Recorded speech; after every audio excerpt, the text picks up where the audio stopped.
Hello.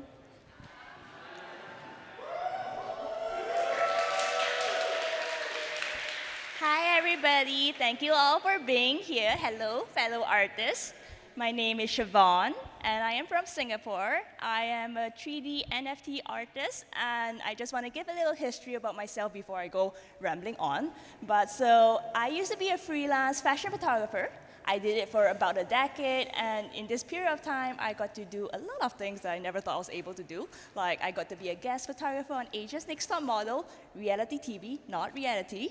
And I also got to work with Lancome, Sephora, and I also got to shoot for magazines like Vogue, like Cosmopolitan, L'Officiel. So it was a lot of fancy things that I really didn't think I would be able to do, but I got to experience it. So thinking back, it's all great memories. But then COVID happened, and as we all know, it made things a little bit difficult. So for me, I figured if I couldn't go out to do photography, if I couldn't go out and work with real models, I'll just make my own. So I decided to go into 3D and to start creating all these 3D virtual models with the intent to go back to my commercial clients with them and let them know that, hey, if you need virtual models, I have them. And so this is what I spent the year 2020 doing, and then 2021 came about, and my husband was like, NFTs is a thing. And I was like, oh, okay. And then so I just tried and got into the space, and I started minting artwork, and I think it was just really, really good timing, because at the time I had got in, it was about the time before the Beeple boom, so I was able to do my artwork, put it out there, gain a little bit of following, and then when the Beeple boom happened, I was like, woo, let's ride the wave. And so for me, the last 2 years in the NFT space has been spectacular. I've been able to do so many incredible things that I would have been like, never thought it was possible.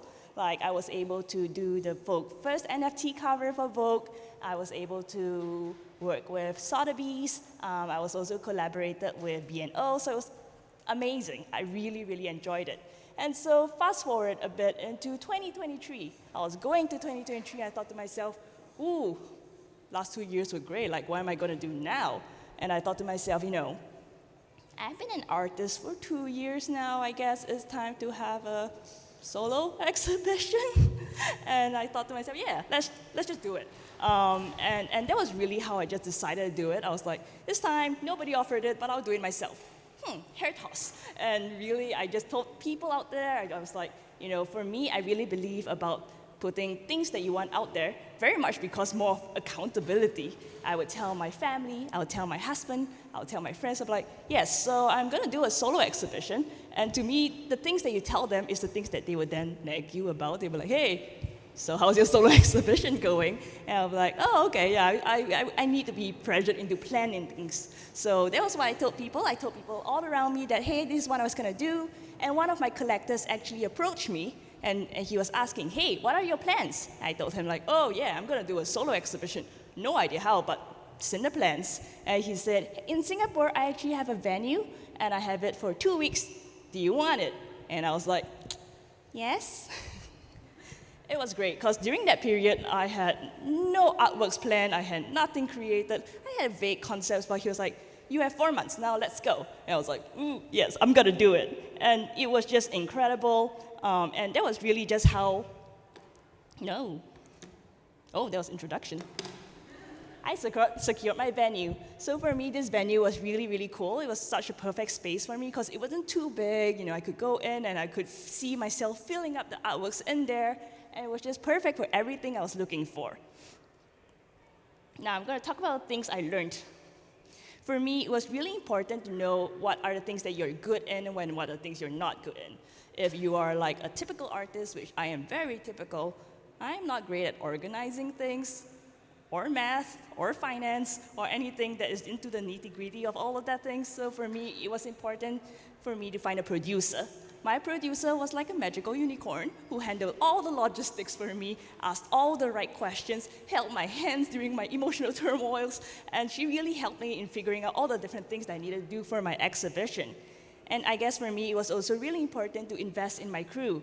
For me, because of my artwork, the kind of art I did, it was very much tends towards the fashion and luxury area. The kind of exhibition I wanted to do was also more towards the high-end side, which meant more money. But I guess for me, I needed to invest in professional people because I wanted to be able to focus on my artworks, which meant that I didn't want to have to worry about vinyl printing because I know nothing about it anyway. I want to be able to say, I've got somebody who's going to put my artwork on a digital screen and hang it on a wall without me having to stand over their shoulders, having no idea how to fix if they're doing something wrong. So it was about investing in people who could do what I needed them to do and knowing that I just don't know how to do it and be able to trust them 100% that they're going to do it well and I can focus on my own artwork.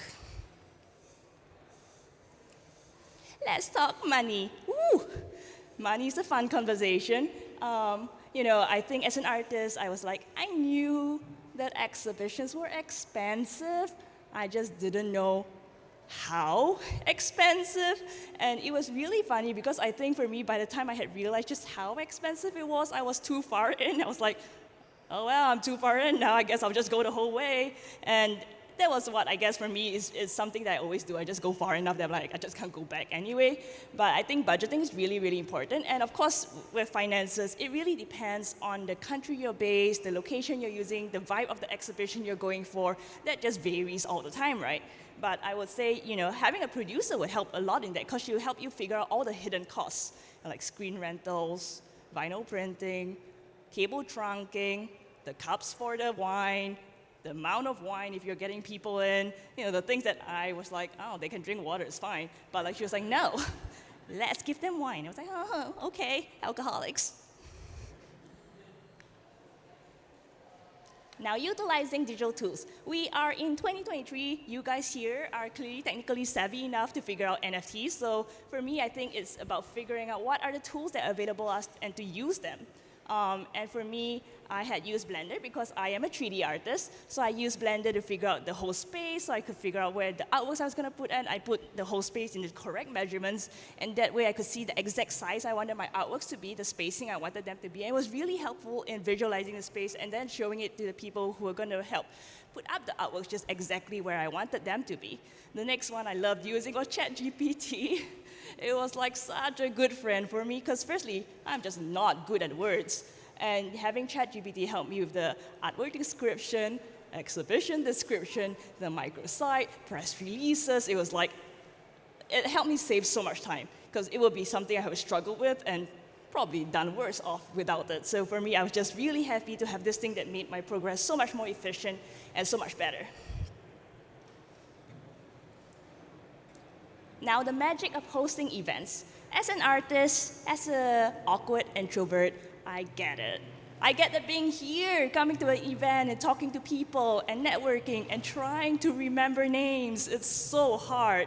But if you're gonna put in the effort to have your own exhibition, might as well go all the way. So for me, what I had realized is that people love having things they can put in the calendar to remember, as opposed to having a period of like, we're open for 2 weeks, come whenever. People will be like, oh, I'll procrastinate, and then never turn up. I found that it was really good to give them events to turn up for. So stuff like artist talks, I would give them like a panel to join, or I would go to clubs and say, hey, I can do a private event for you if you like. And all this really helped to bring in a lot of different names, a lot of different faces to see the artwork that I assume they otherwise would not have come for. It is a social energy marathon, but I think it was really, really worth it. Mastering your spiel, I think it's about talking about your art. I think that as artists, we understand our art the most, and we will help to advocate for our art the most. Nobody's gonna do it as well as you can because you did it, right? And so for me, I believe that you should be the one pushing your art out there, talking to people about it. Get out of your comfort zone, because if you are the one who's holding yourself back, I think that's just so sad.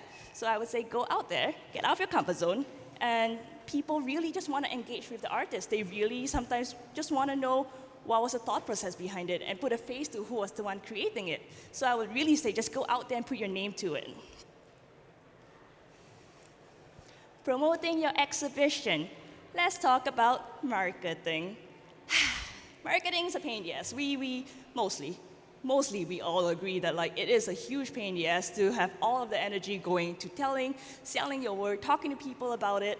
But I strongly believe it's really about knowing what you want. So recently I actually wrote a whole thread about this, which is talking about if you know what you want, it helps you decide the things you do.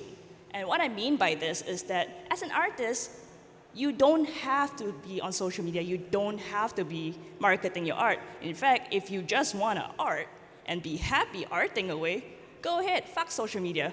But if you want to be somebody who wants to make a living, you want to say, hey, this is something I want to make my life from, and you crave recognition, then I think that you have to accept that there are things you must do in order to get that. So for me, myself, I am not ashamed to say that I crave recognition. I am not ashamed to say I want my art out there. In fact, I believe in my art, and I say I want my art out there because I believe I have a message to say, and I want to put it out there to as many people as possible. So I do what is needed. I reach out to people, I network, I come to events, I talk to you guys about what I do, and really just try and reach out to people as much as possible. Now, for me, if I'm asking about exhibitions, if you're even thinking about it, I'm just going to assume you're in the same category as me. You just want to do stuff and you want to put your art out there, right? And so with that in mind, I actually got featured in quite a few different magazines, a few different subscription titles, and my exhibition was published a few times. And now I want to give you guys a little secret about journalists. People often ask me like, oh, how do you get featured in so many things? And to me, I feel like, as artists, we sometimes think that the journalists are doing us a favor to feature us. But what I really believe is that a lot of this time, the journalists are doing their jobs. They are looking for content. They are looking for content to write about. And for me, I am just providing content. When I first got into NFT space, as a Singaporean, there was very few people who were doing it. So I reached out to all these journalists and say, hey, are you interested in writing about NFTs? Because I am an NFT artist. And they actually responded like, hey, we are looking. We are looking for people who understand the space. We are looking for people who are active in it. And so yes, let's talk. And that was how I got featured in many things. And from there on, we kept the relationship going. So when I had exhibitions, I was like, oh, hi, I'm doing this thing. I know that you write about events of the month. I know you write about events of the week. Want to feature my thing? And they were like, yes, of course, let's go ahead. So that's really a secret. Don't think about it as though they're doing you a favor. It is a mutually beneficial situation. So I think at times as artists, we kind of have to understand the value of our worth and that we are providing stuff for them, we are providing content, and they also get something out of it. Now, the power of digital art and NFTs.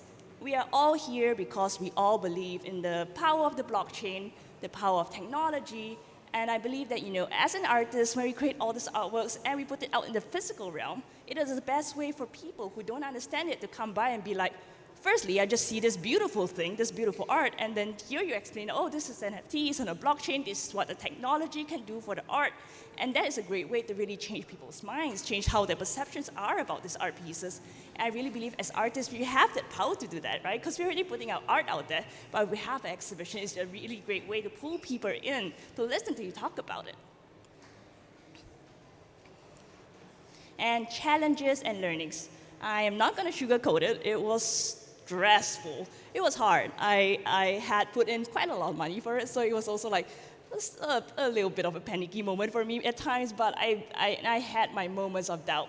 But I think it's a little bit of stubbornness of just going, no, I'm just gonna do it. And for me, I just learned so much from this exhibition of just how to create something, how to put myself out there, to talk to people about it. And it was just such a great experience that I really learned so much from. And celebrating success.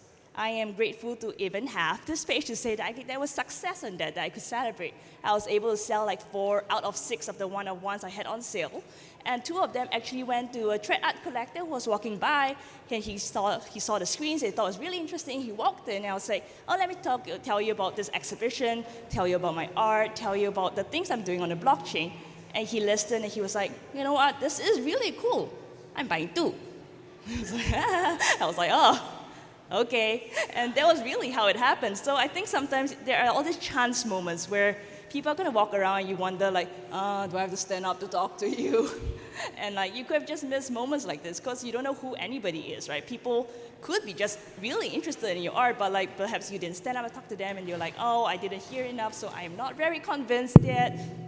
So I think it's, doing stuff like that, really putting yourself out there. So for me, my exhibition was about 2 weeks. It was a bit stressful, but I felt like I was able to meet all the people I want to do. And then after that, I kind of just crashed and died for a while. But it was really, really worth it. So for me, the conclusion is step out of your comfort zone, dream big, and I look forward to hearing all about your solo exhibitions. Thank you.